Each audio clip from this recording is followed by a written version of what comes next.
Jennifer Johnson looked like any normal passenger in seat 8A, reading her book and drinking coffee. Nobody knew she could fly the big airplane they were sitting in. When the captain's heart stopped beating at 30,000 feet above the ground, only she could save everyone's life. Jennifer Johnson hid a dangerous secret as she sat quietly in seat 8A. She looked like any other passenger on Flight 447 from Denver to Chicago. Her blue jacket and jeans were neat, but not fancy. Her laptop bag sat under the seat in front of her. No one would guess she had over 8,000 flight hours and could fly commercial jets better than most captains. The man next to her in 8B was reading a business magazine. He looked over at her book. "Good story?" he asked with a friendly smile. "Yes, it keeps me busy during flights," Jennifer replied. "Are you traveling for work?" "Sales meeting in Chicago." "Pretty boring stuff. What about you?" Jennifer could have told him she was a commercial pilot heading home after a training conference.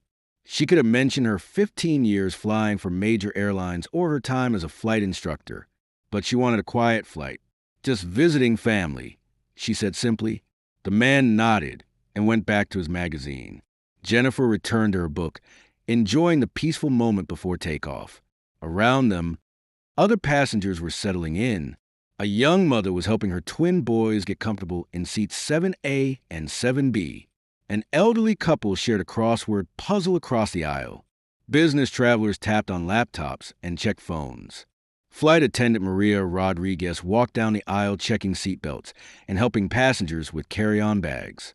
She was in her 3rd year with the airline and loved her job.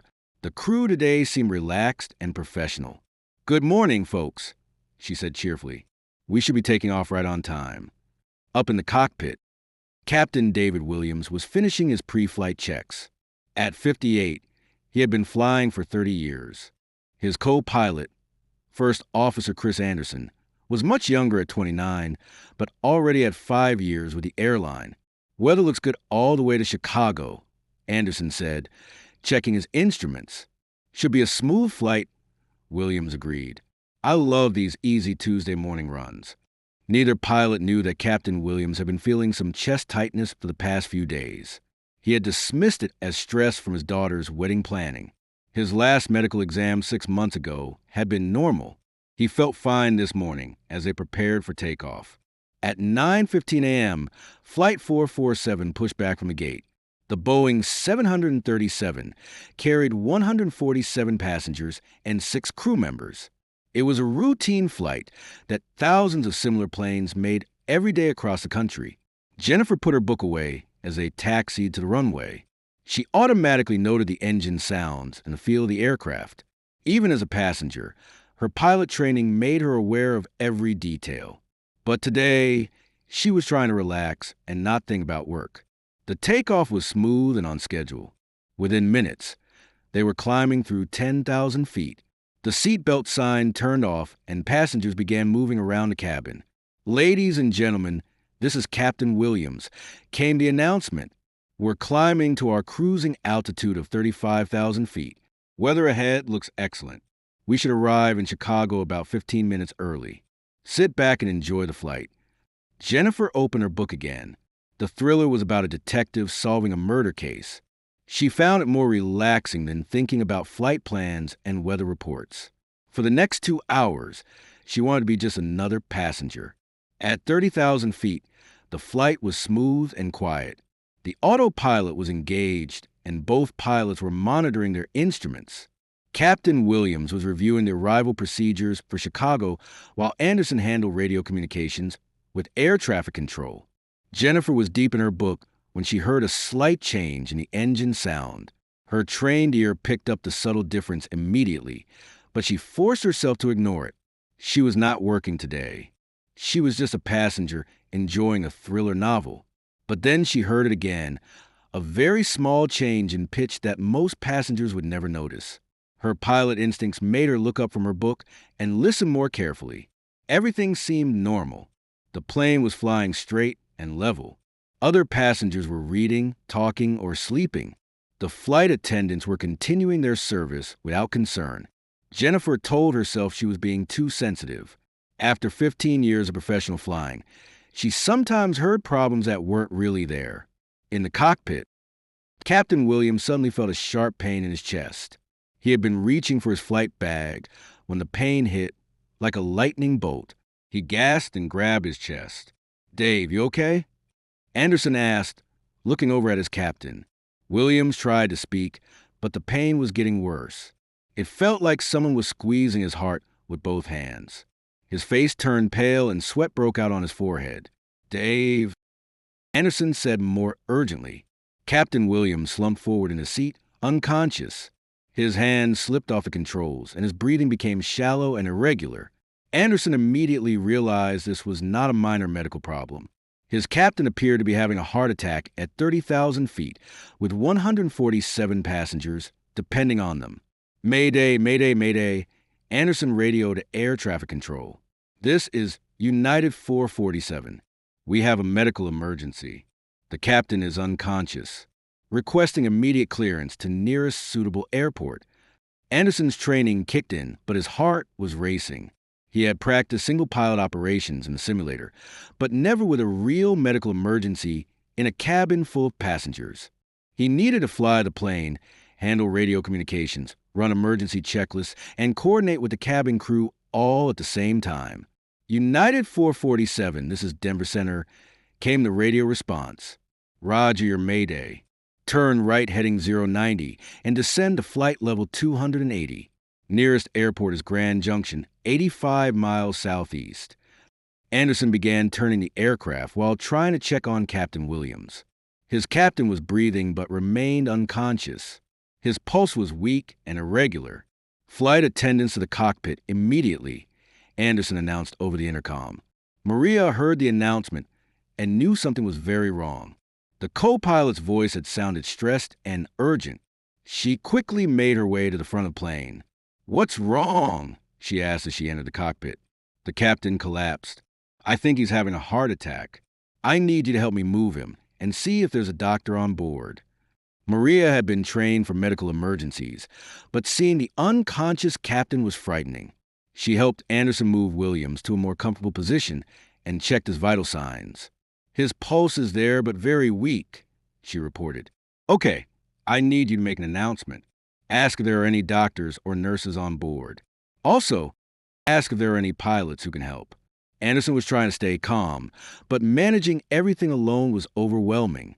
He had to fly the plane, talk to air traffic control, run through emergency procedures, and coordinate the medical response. Maria returned to the cabin and picked up the intercom. "Ladies and gentlemen, we have a medical emergency on board. If there are any doctors, nurses, or medical personnel on the aircraft, please identify yourselves to a flight attendant immediately. Also, if there are any qualified pilots traveling as passengers, we would appreciate your assistance." Jennifer's head snapped up from her book the moment she heard the announcement.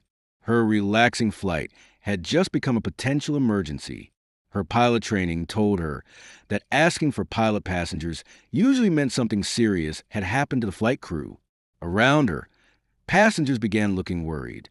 The businessman next to her put down his magazine. "Medical emergency," he said. "That doesn't sound good."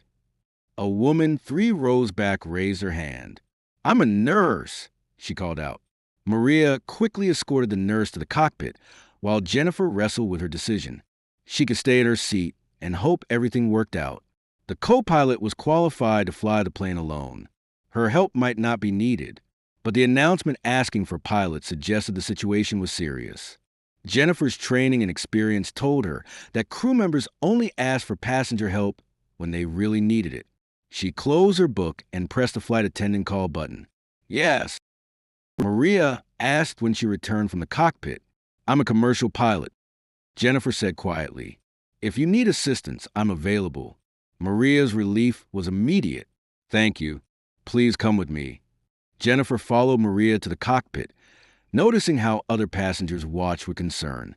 She wished she could tell them everything would be fine, but she didn't yet know how serious the situation was. In the cockpit, she quickly assessed the scene. The captain was unconscious in his seat, while a nurse checked his vital signs. The co-pilot was managing radio communications and flying the aircraft, but Jennifer could see the stress in his face. I'm Jennifer Johnson. She introduced herself to Anderson. Commercial pilot with United. I have 8,000 hours in 737s. Anderson's relief was obvious. Thank God. I'm Chris Anderson, first officer. Captain Williams collapsed about 10 minutes ago. Looks like a heart attack. We're diverting to Grand Junction. Jennifer immediately moved to help. What do you need me to do? Can you take the radios while I run through the emergency checklists? Absolutely. Jennifer slipped into the observer seat behind the two pilot positions. She put on a headset and began coordinating with air traffic control, while Anderson focused on flying and emergency procedures. Denver Center, United 447. Jennifer radioed. We have the aircraft configured for emergency landing. Request emergency services standing by at Grand Junction. United 447, Roger. Emergency services will be standing by. How many souls on board? 153 souls on board. We have approximately 1 hour of fuel remaining. Jennifer's calm, professional voice helped Anderson focus on his tasks. Having another qualified pilot to share the workload made an enormous difference. She began running through checklists while he flew the aircraft. How's the captain? Jennifer asked the nurse. Still unconscious. Pulse is weak but steady. He needs medical attention immediately. Jennifer nodded and returned to the radio. Denver Center, United 447 request priority handling for medical emergency. We need to get on the ground as quickly as possible. United 447, clear direct Grand Junction. Descend and maintain flight level 240. Anderson began the descent while Jennifer handled communications and monitored the aircraft systems. They worked together smoothly, their professional training taking over despite the emergency situation. Grand Junction approach. United 447 requesting vectors for the ILS approach runway 29. Jennifer radioed. United 447, turn left heading 270. Descend and maintain 8,000 feet. You're 15 miles from the outer marker. Jennifer noticed how smoothly she had transitioned from relaxed passenger to active crew member. Her training and experience had taken over automatically. She felt completely comfortable in the cockpit despite not being scheduled to work today. Gear down. Flaps 30. Anderson called out as they approached the runway. Gear down. Flaps 30. Before landing checklist complete. Jennifer responded, falling easily into standard crew procedures. The landing was smooth and professional. Emergency vehicles were waiting as they taxied to the gate. Paramedics boarded immediately and began caring for Captain Williams. Ladies and gentlemen, Anderson announced to the cabin, we've landed safely in Grand Junction. Medical personnel are on board caring for our captain. We expect to continue to Chicago once we have a replacement crew member.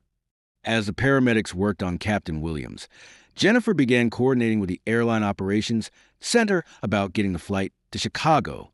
Her role had evolved from emergency assistance to helping manage the entire situation. The company is sending another captain from Denver, she reported to Anderson. He'll be here in 2 hours. What about you? Anderson asked. Will you stay and help with the continuation flight? Jennifer realized she had a choice. She could return her seat and go back to being a passenger, or she could continue helping as a crew member. Her relaxing flight had been interrupted, but she had potentially helped save lives. If you need me, I'll stay, she said. 3 weeks later, Jennifer received a package at her apartment. Inside was a handwritten letter from Captain David Williams. Dear Jennifer, the letter began, I want to thank you personally for saving my life and the lives of everyone on Flight 447. The doctors told me that the quick emergency response made all the difference. Without your help, I might not be here to write this letter. Williams continued, I have been flying for 30 years, and I always believed in the brotherhood of pilots. You proved that day that pilots look out for each other, even when they're not on duty. My wife and 3 children want to thank you too. You gave them their husband and father back. Jennifer put the letter down and smiled. She thought about that Tuesday morning when she had boarded Flight 447, expecting nothing more than a peaceful trip. Instead, she had experienced one of the most important days of her career. That evening, Jennifer saw a news story about the hero pilot in Seat 8A. The businessman who had sat next to her said, "She seemed like such a normal person. I had no idea she could fly planes. She was just reading a book and drinking coffee." The young mother said, "When they asked for pilots to help, I was so scared. But when this lady stood up and went to help, I felt better. She looked so calm and professional." 2 months later, Jennifer received a phone call from Captain Williams. "Jennifer, I'm clear to return to flying next week. I have one favor to ask. When I do my first flight back, would you consider being my co-pilot? It would mean a lot to me." Jennifer was surprised by the request. "I would be honored, Captain." A week later, Jennifer found herself in the cockpit of another 737, sitting in the co-pilot seat next to Captain David Williams. It was his first flight back after his heart attack. "Ready for takeoff, Captain?" Jennifer asked as they completed their pre-flight checklist. Williams smiled and looked healthier than he had in months. "Ready when you are, Jennifer. Thank you for giving me this second chance." As their plane lifted off from Denver, Jennifer thought about how one Tuesday morning had changed so many lives. She had learned that sometimes the most important thing you can do is simply be ready to help when help is needed. Whether you're sitting in seat 8A reading a book or in the captain's chair preparing for takeoff, you never know when your skills might be needed to save lives. Sometimes the most important flights are the ones you never expected to work.